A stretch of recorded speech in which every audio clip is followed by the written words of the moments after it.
So, dito tayo sa loob ng pier, mga kaambaw. Papakita ko lang kung paano umatras. Di 20 lang siya, idol. Kanan pina.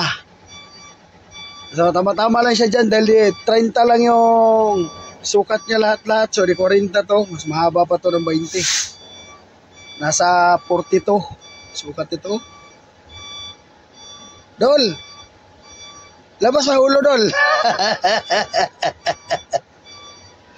Silipa mayo, Dol! I-video na ko sa idol na so tropa to, solusyon. Grabe, panigurado guys.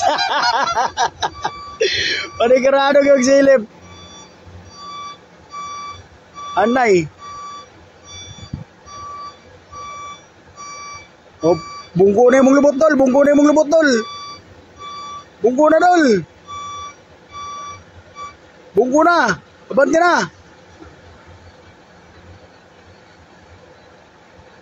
Di 20 na siya, idol. Di 20. Panigurado, mag-check silip yun. Silaw, abis adlaw, di makita side mirror niya, mga idol. Sinaw sa adlaw yan.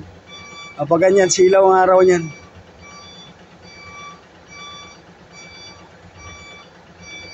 Abis idol, sa paniguro kong silip yun.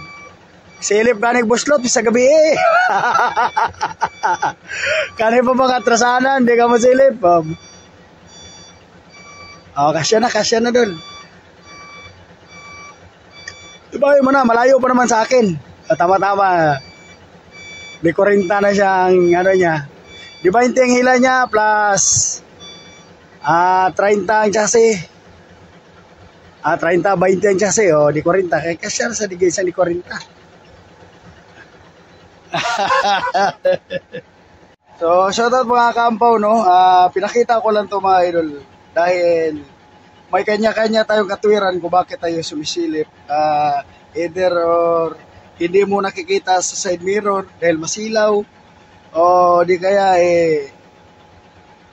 komportable ka lang sa silip, no? So, shoutout sa mga nagsasabi dyan na baliliig, ampaw baliliig pag umatras. Hindi nyo ba alam mga idol, ang pag-atras ay naninigurado tayo para wala tayong tatamaan. Kasi pag natamaan natin yan ngayon, nakasabi tayo dyan at nagka-problema tayo. Pwede magbabaylayran tayo, mamamaylayran tayo sa kayabangan natin. Dahil hindi lang tayo sumilip.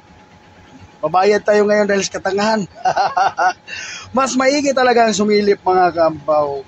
Kasi iba yung nakikita sa mata kaysa nakikita sa side mirror. Lalo na sa mga super great, mga Japan user. O kailangan natin sumilip kasi duling man ang mga side mirror niya. Hambog ra mo, gahal-hal ra na yung istorya nga hindi daw sumisilip ng trailer. O kamoy atras.